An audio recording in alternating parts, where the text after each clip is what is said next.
Hi, everybody. Welcome into Ham Shack TV. Got some updates to the ARRL IT security incident that happened back in the spring. Sorry, this won't be a fancy video for you to look at, but here's the information. This is straight from the ARRL.org news website. Sometime in early May 2024, ARRL's systems network was compromised by threat actors using information they had purchased on the dark web. The threat actors accessed headquarters on-site systems and most cloud-based systems. They used a wide variety of payloads affecting everything from desktop to laptops to Windows-based and Linux-based servers. Despite the wide variety of target configurations, the TAs seem to have have a payload that would host and execute encryption and or deletion of network-based IT assets, as well as launch demands for a ransom payment for every system. This serious incident was an act of organized crime. The highly coordinated and executed attack took place during the early morning hours of May 15th. That morning, as staff arrived, it was immediately apparent that ARRL had become the victim of an extensive and sophisticated ransomware attack.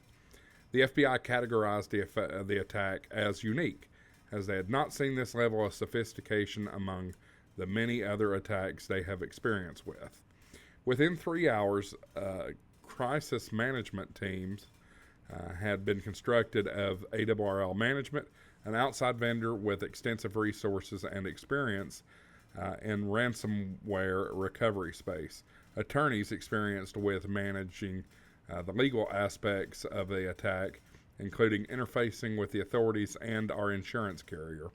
The authorities were contacted immediately, as was the ARRL president.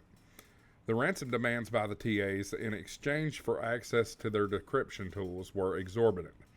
It was clear they didn't know or they didn't care that they had attacked a small 501c3 organization with limited resources.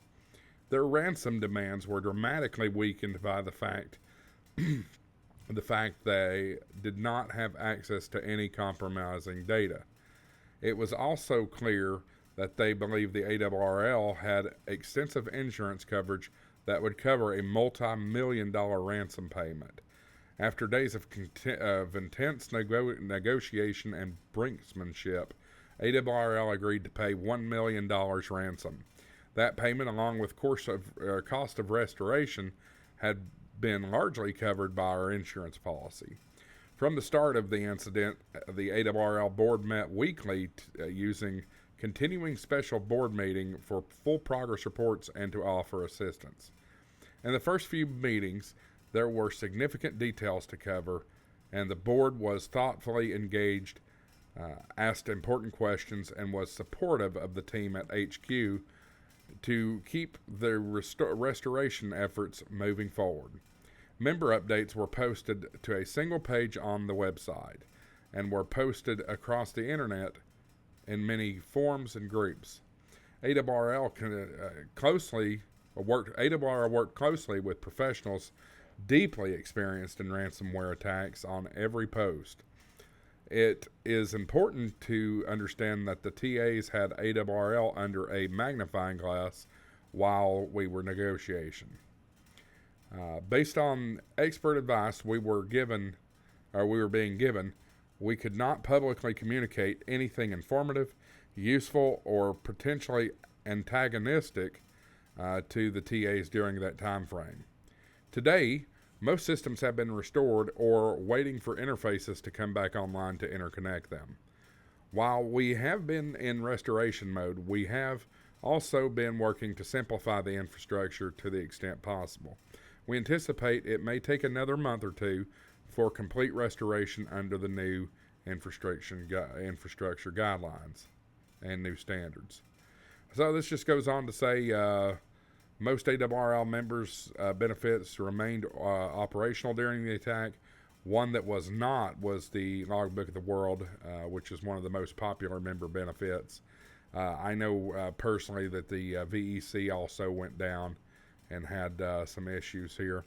So if you want to read the rest of the article, you can go to ARRL.org/ARRL-IT-security-incident-report-2-members.